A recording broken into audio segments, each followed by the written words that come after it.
Welcome to our tutorial on enabling touch mode in Microsoft Excel. Touch mode enhances your experience on touch-enabled devices by making it easier to interact with Excel using your fingers. Let's explore how to enable this feature. First, click on the Customize Quick Access Toolbar icon, located in the top left corner of Excel. In the drop-down menu, check Touch Mouse Mode. This adds a touch mouse icon to your Quick Access Toolbar. Next, click on the touch mouse icon, followed by the small arrow next to it. Select Touch Mode. This creates more space between commands in the ribbon, making it easier to use on touch screens. To exit Touch Mode, click the touch mouse icon again and select Mouse Mode. This reverts the spacing to the standard mouse configuration. Enabling touch mode in Excel improves usability on touch devices, making navigation and command selection smoother.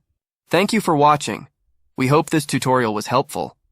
For more tips and tricks on using Microsoft Excel, be sure to check out our other videos. Don't forget to like, share, and subscribe Excel Tutor.